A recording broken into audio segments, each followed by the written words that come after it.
நம் தேசத்தில் பயம் நிலவுகிறது. எனக்கு வரும் கடிதங்களில் அதை உணர்கிறேன். அடுத்து தங்களுக்கு என்ன நடக்குமோ என்ற அச்சத்தில் மக்கள் எனக்கு எழுதுகிறார்கள். இந்த அருமையான மக்கள் சிலருக்கு நல்ல வருவாய் உள்ளது. சிலர் வேலை வாய்ப்பின்றி வாடுகிறார்கள். வீட்டு செலவுகளை சமாளிக்க சிலர் அல்லும் பகலும் கடினமான தொழில்களில் ஈடுபட்டு ஓடாய் உழைக்கின்றார்கள். சிலர் வாழ்க்கை வெற்றிகரமாக இருந்தாலும் அச்சம் அவர்களை வாட்டுகிறது. வேறு சிலர் தங்கள் வாழ்க்கை வெற்றிகரமாக இல்லை என்ற அச்சத்தில் வாழ்கிறார்கள். அநேக மக்கள் தங்கள் குடும்பத்தை பற்றியும் பிள்ளைகளை பற்றியும் பயத்தில் வாழ்கின்றனர். மக்கள் யுத்தம் ஏற்படும் என்ற அச்சத்தில் வாழ்கின்றனர். நமது அரசாங்கத்தில் நாம் வாழும் நகரத்திலும் நிகழும் காரியங்களை பார்த்து பயப்படுகின்றனர். வாழ்வா சாவா என்ற பயத்திலும் மக்கள் வாழ்கின்றனர். சிலர் தங்கள் தேக ஆரோக்கியத்தை பற்றியும் வேறு சிலர் தங்கள் குடும்பம் உடைந்து விடுமோ என்ற அச்சத்திலும் வாழ்கிறார்கள். இவ்வாறு ஒவ்வொருவரும் ஏதோ ஒரு காரணத்திற்காக பயப்படுகிறார்கள். உங்கள் நாட்டில் நடக்கும் காரியங்களால் ஏற்பட்ட பயம், உங்கள் சொந்த வாழ்க்கையில் ஏதோ ஒன்றை குறித்த பேராவல் மற்றும் பயம் இருக்கிறதா? இதற்கான பதிலை என் சொந்த அனுபவத்திலிருந்தும் தேவனுடைய பரிசுத்த வார்த்தையாக வேதாகமத்திலிருந்தும் உங்களுடன் பகிர்ந்து கொள்கிறேன். 2 தீமோத்தேயு 1ஆம் அதிகாரம் 7ஆம் வசனத்தில் மிகவும் வல்லமையான வசனத்தை நாம் பார்க்கிறோம். தேவன் நமக்கு பயமுள்ள ஆவியை கொடாமல் பலமும் அன்பும் தெளிந்த புத்தியுமுள்ள ஆவியையே கொடுத்திருக்கிறார். நாம் பயப்பட வேண்டுமென்றும் பயம் நம் வாழ்க்கையை மேற்கொள்ள வேண்டுமென்றும் தேவன் விரும்புவது இல்லை என்று முதலாவது உங்களிடம் கூறிக்கொள்ள விரும்புகிறேன். தேவனிடமிருந்து பயம் நமக்கு வரவில்லை. தேவனுடைய பிள்ளைகளின் ஆவியையும் ஆத்துமாவையும் செயலிழக்க செய்ய சாத்தான் பிரயோகிக்கும் வலிமையான ஆயுதமே பயம். இந்த பயம் அவர்கள் வாழ்க்கையின் மூலாதாரமாக காணப்படும் தேவனை அண்டிக் கொள்வதை தடுக்கிறது. நாம் மக்களையும் பிற பொருட்களையும் நமக்கு மூலாதாரமாக கொண்டு தேவன் தான் நம் வாழ்க்கையின் மூல காரணர் என்றும் அவர்தான் நமது தேவைகள் அனைத்தையும் சந்திக்கும் மூலாதாரம் என்றும் அறிந்து கொள்ள இயலாதபடி பயம் நம்மை மேற்கொள்கிறது. வேதத்திற்கு திரும்புவோம். பயந்து தேவனுடைய சமூகத்திலிருந்து விலகி தன்னை ஒளித்து கொண்ட முதல் மனிதன் ஆதாமிடம் திரும்புவோம். ஆதாமே, ஏன் பயத்தினால் ஆட்கொள்ளப்பட்டாய்? ஏனெனில் நான் பாவம் செய்தேன், வெட்கமும் பயமும் என்னை ஆட்கொண்டது, எனவே நான் ஒளிந்து கொண்டேன். தனக்குள் மறைந்திருந்த பாவத்தினால் தேவனை அவனால் பார்க்க முடியவில்லை. அவன் பாவம் அவனை பதற்றத்திலும் பயத்திலும் ஆழ்த்தியது. மேற்கிற்கும் கிழக்கிற்கும் எவ்வளவு தூரமோ அவ்வளவு தூரமாய் அவர் நம்முடைய பாவங்களை நம்மை விட்டு விலக்கினார். சங்கீதம் 103ஆம் அதிகாரம் 12ஆம் வசனம். நம்முடைய பாவங்களை எல்லாம் சமுத்திரத்தின் ஆழங்களில் போட்டு விடுவார். மீகா 7ஆம் அதிகாரம் 19ஆம் வசனத்தில் வேதம் கூறுகிறது, நீங்கள் உங்கள் பாவத்தை அறிக்கை செய்து இயேசு கிறிஸ்துவை உங்கள் சொந்த இரட்சகராக ஏற்றுக்கொண்டால் உங்கள் பாவங்கள் மன்னிக்கப்படும். தேவன் அவைகளை சமுத்திரத்தின் ஆழங்களில் போட்டு விடுவார். உங்களுக்கு எதிராக அவற்றை திரும்ப நினைக்கவே மாட்டார். இதில் நீங்கள் கவனம் செலுத்தாவிட்டால் உங்கள் கடந்த கால பாவங்களை எண்ணி நீங்கள் மனமடிவாகி அழிவீர்கள். உங்களுக்குள் மறைந்து ஒளிந்திருக்கும் குற்ற உணர்வு உங்களை நொறுக்கி உங்கள் விசுவாசத்தை இழக்க செய்யும். உங்கள் குற்ற உணர்வுகள் உங்கள் கடந்த கால பாவங்கள் அனைத்தையும் தேவனுடைய அன்பு என்னும் வெளிச்சத்திற்குள் கொண்டு வாருங்கள். கடந்த கால வாழ்க்கையை அறிக்கையிட்டு அதை தேவனிடம் ஒப்படையுங்கள்.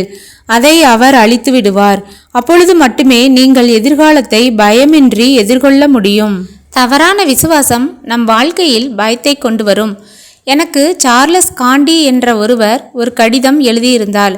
அதில் அவர் இவ்வாறாக குறிப்பிடுகிறார், வாழ்வதற்கும் பயம், சாவதற்கும் பயம் என்ற நிலையில் என் மனம் சித்திரவதைக்குள்ளாக இருந்தது என்று தானே சொல்கிறார். அவர் இவ்வாறு எழுதியிருந்தார், 12 ஆண்டுகளுக்கு முன்பு கிளெண்டேல் மருத்துவமனையில் நான் படுத்து இருந்தேன். காச நோயால் என் நுரையீரல் சின்ன பின்னமாக்கப்பட்டு என் மனம் அச்சத்தினால் அவதியுற்று வாழ்வா சாவா என்ற அச்சத்தில் வாழ்ந்து வந்தேன். ஓராண்டிற்கு மேலாக நான் மருத்துவமனையில் இருந்திருக்கிறேன். அப்பொழுது அநேகர் மரித்திருப்பதையும் பார்த்திருக்கிறேன். சில நிமிட துடிப்பு, அதிக அளவு உதிரப்போக்கு, அவ்வளவுதான், மரித்து விடுவார்கள். ஒரு ஞாயிறு காலை என்னுடைய காலை உணவை முடித்துவிட்டு என் நுரையீரல்களில் ஏற்பட்ட கடுமையான வேதனையுடன் படுத்துக்கொண்டு ரேடியோ நிகழ்ச்சிகளை கேட்டுக்கொண்டிருந்தேன். என் நுரையீரல்கள் வெடித்துவிடும் போல் இருந்தது. வாயிலிருந்து இரத்தம் பெருக்கெடுத்து வந்தது. இதுதான் முடிவு என்று எண்ணினேன். நான் மரித்த பின் என்ன விதத்தில் குடும்பத்தை பராமரிக்க வேண்டும் என்று நான் சிந்திக்க முயற்சித்தேன். 1941ஆம் ஆண்டு முதல் ரயில் பாதை அமைக்கும் துறையில், தபால் துறையில் நான் சுகவீன விடுப்பு எடுக்கும் வரை பணியாற்றி வந்தேன். என்னுடைய ஓய்வூதியத்தை என் குடும்பம் பெற்று வந்தது. மாதம் ரூபாய் 45 தான். உணவும் வாடகைக்கும் போதாத ஒரு சிறிய தொகை. அதை பற்றி இரவும் பகலும் கவலைப்பட்டேன். என் மனைவிக்கும் 4 பிள்ளைகளுக்கும் சரியான உணவோ உடுக்க உடைகளோ இல்லை. என் கடன் மலை போல் குவிந்திருந்தது. எனக்கு உதவ எந்த இடமோ மனிதரோ இல்லை. அப்பொழுது பயத்தை பற்றி ஏதோ ஒரு செய்தி ஒளிபரப்பானது. இதை என் 2 செவிகளாலும் உன்னிப்பாய் கேட்டேன். சகோதரன் ராபர்ட்ஸ் இவ்வாறு வானொலியில் கூறிக்கொண்டிருந்தார். இப்பொழுது சுகமளிப்பதற்கான ஜெபவேளை. நீங்கள் மருத்துவமனையிலோ அல்லது வீடுகளிலோ நீங்கள் சுகவீனமாக இருந்தால் உங்கள் வானொலி பெட்டியின் மீது உங்கள் கரங்களை வையுங்கள். இந்த ஜெபம் முடியும் வரை காத்திருந்து பின் என் மனைவியை அழைத்து, நான் மரித்த பின் அவள் தன்னையும் பிள்ளைகளையும் பராமரித்து கொள்ள வழி கூற வேண்டுமென்று நினைத்திருந்தேன். எனக்கு அற்புதம் நிகழும் என்று கனவில் கூட நினைக்கவில்லை. நான் இருக்கும் நிலையில் எனக்கு அற்புதம் நிகழ்வது கூடாத காரியம் என்று எண்ணினேன். ஆனால் அந்த ஜெபம் என்னுடைய தளர்ந்த மெல்லிந்த கையை அந்த சிறிய வானொலி பெட்டியில் வைத்த பொழுது கொட்டு அடித்து முழங்கியது போல் அது அதிர்ந்தது. ஒரு நிமிடம் நான் மரண இருளின் பள்ளத்தாக்கிலே இருந்தேன். ஆனால் சகோதரன் ராபர்ட் ஜெபித்த பின் நான் வேறொரு உலகத்தில் இருந்தேன். ஒரு மேகத்தில் மிதப்பது போல் இருந்தது. அதை என்னால் விவரிக்க முடியவில்லை. ஆனால் இதை நான் அறிந்து கொண்டேன். அந்த தெய்வீக வேளையில் இமைப்பொழுதில் எனக்கு அற்புதம் நிகழ்ந்தது. என்னுடைய நுரையீரல்கள் சுகமடைந்தன. நிகழ்ந்த யாவற்றையும் அந்த சகோதரன் கடிதமாக எழுதியிருந்தார். அடுத்து, கடினமான சூழ்நிலைகள் பயத்தை வருவிக்கும். புதிய ஏற்பாட்டில் நாம் காணும் இயேசுவின் சீடர்களிடம் சென்று அவர்கள் தங்கள் வாழ்க்கையில் சந்தித்த பயங்களை பற்றி கேட்போம். உங்களையும் என்னையும் போன்று அவர்கள் சாதாரண மனிதர்கள்தான்.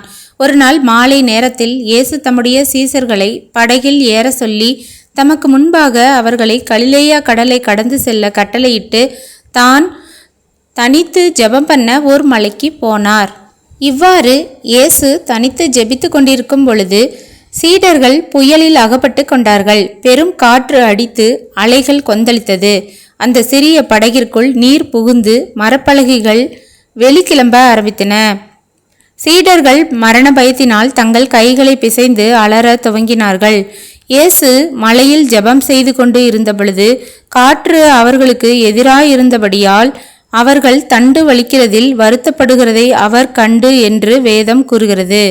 கொந்தளிக்கும் புயலின் இருட்டினூடே இயேசுவின் உள்ளம் ஊடுருவி பாய்ந்தது.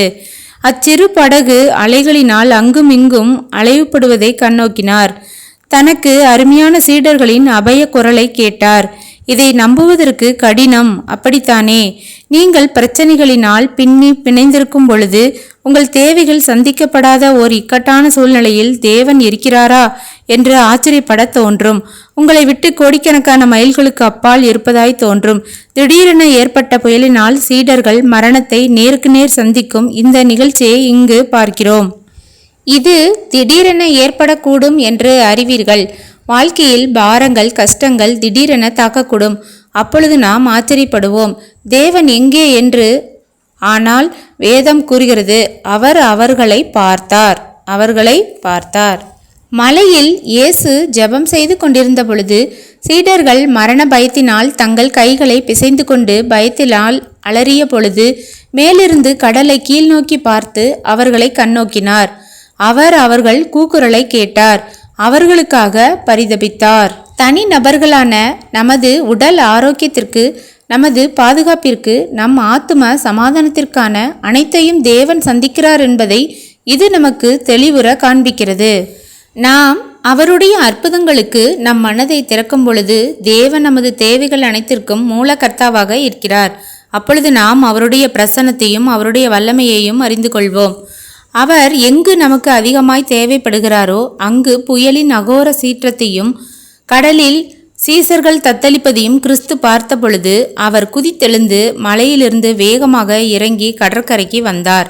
வேறு படகோ பாலமோ இல்லை.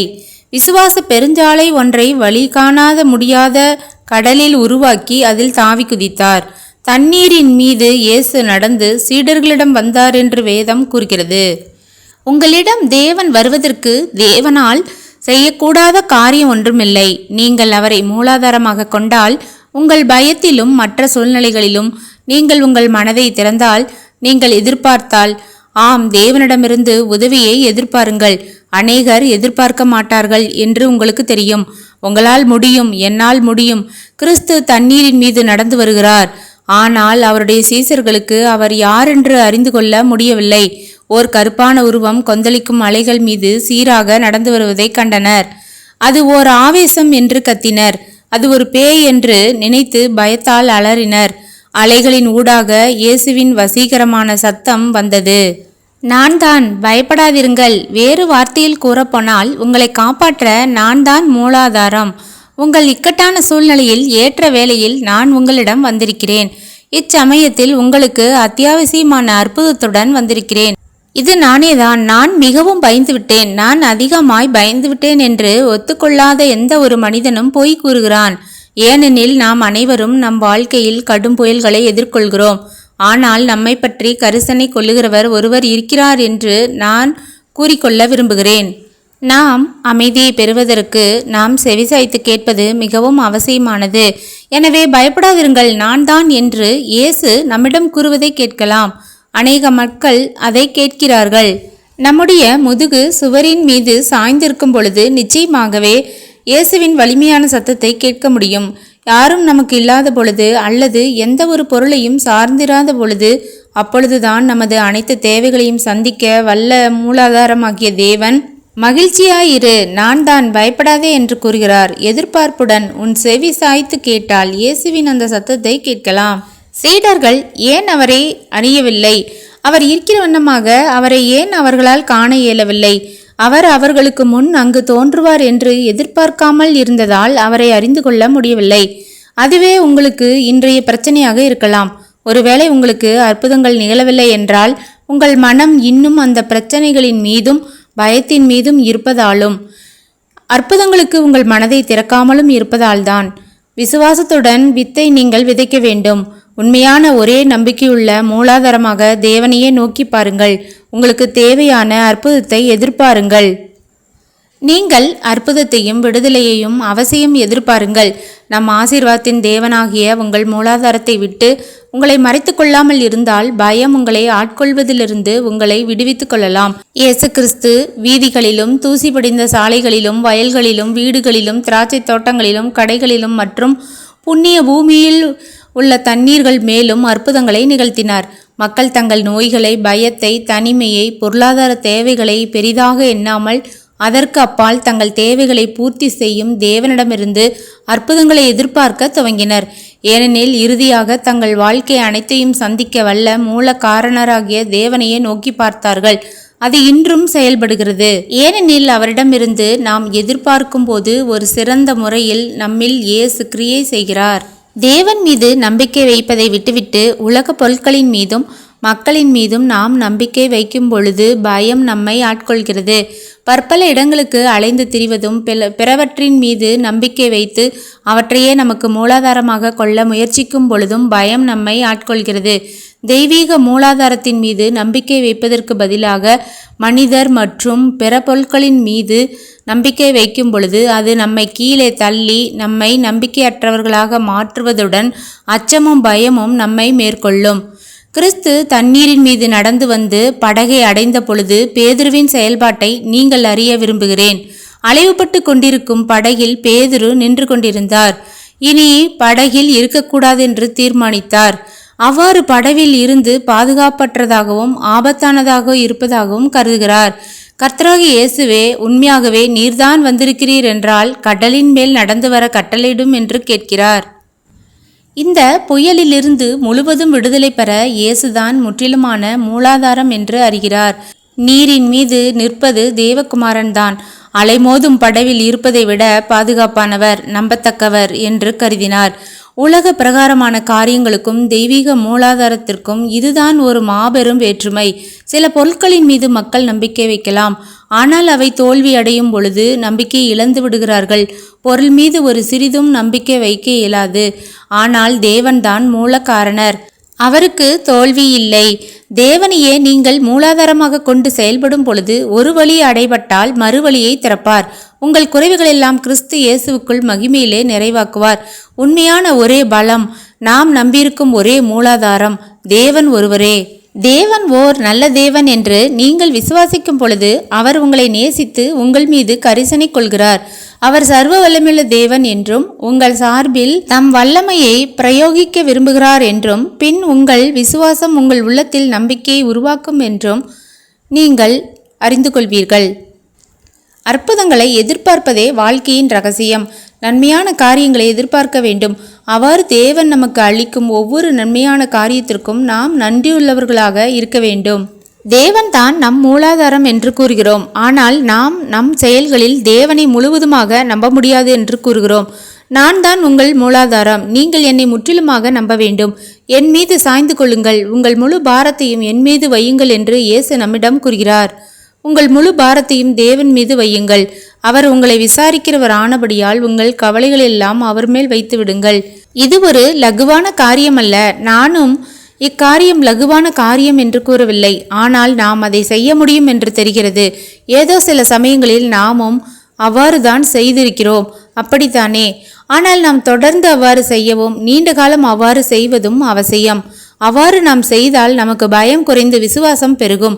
இப்பொழுது என்னுடன் சேர்ந்து இதை கூறுங்கள். என் முழு தேவைக்கும் தேவனே மூல ஆதாரம்.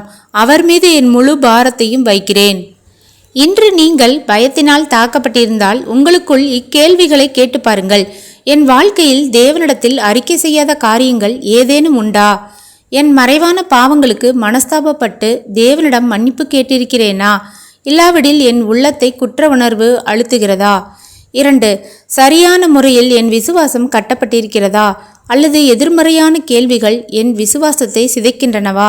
தேவன் நல்லவர் என்றும் அவர் என்னை நேசித்து என் மீது கரிசனை கொள்ளுகிறார் என்றும் அவர் சர்வ வல்லமையுள்ள தேவன் என்றும் என் சார்பில் தம்முடைய வல்லமையை பயன்படுத்த விரும்புகிறார் என்றும் விசுவாசிக்கிறேனா? 3. என் முழு தேவையையும் சந்திக்க வல்ல மூலாதாரமாகிய தேவனின் முகத்தை ஏற்படும் சூழ்நிலைகளின் மூலம் மறைக்க முற்படுகிறேனா? இப்பொழுதே தேவன் என் தேவைகளை சந்திக்க வல்லவர் என்று இந்த நிமிடமே நான் உணர்ந்து கொண்டேனா? அவர் என்னை காண்கிறவர் என்றும் நான் கடந்து செல்லும் பாதையை அவர் உணர்கிறார் என்றும் என் இக்கட்டான சூழ்நிலைகளை நான் கடந்து வரும் பொழுது என்னுடன் வருகிறார் என்றும் உணர்கிறேனா? 4. என் முழு தேவையையும் சந்திக்க தேவனே மூலாதாரம் என்று நான் முற்றிலும் விசுவாசிக்கிறேனா? என் முழு பாரத்தையும் அவர் மேல் வைத்து விட்டேனா? 5. என் முழு மனதும் என் வாழ்க்கையும் முற்றிலும் இயேசு கிறிஸ்துவால் நிரப்பப்பட்டிருக்கிறதா? என் பயங்கள் யாவற்றையும் அகற்றி போட அவர் ஒருவரே தகுதியுள்ளவர். ஏனென்றால் நான் எங்கு அமர்கிறேனோ அங்கு அவர் அமர்ந்திருக்கிறார். முதலாவது அவர் தம்மையே கொடுத்துள்ளார். என் பயங்கள் அனைத்தையும் நீக்கி குணமாக்க வல்லவர் என்றும் என் தேவைகள் அனைத்தையும் நீக்க அற்புதமாய் கொடுப்பவர் என்றும் என் சிந்தை நோக்கம் அனைத்தையும் அவரை நோக்கி கொண்டிருக்கிறதா என்று சிந்தியுங்கள். ஆமேன். தேங்க்யூ ஃபார் வாட்சிங். ஃபீஸ்ட் ஆஃப் ஹெவன் யூடியூப் சேனலை சப்ஸ்கிரைப் செய்யுமாறு அன்புடன் கேட்டுக்கொள்கிறேன். கமெண்ட் எழுத மறவாதீர்கள். உங்களுடைய நண்பர்களுக்கும் ஷேர் செய்யுங்கள். God bless you. ஆமேன்.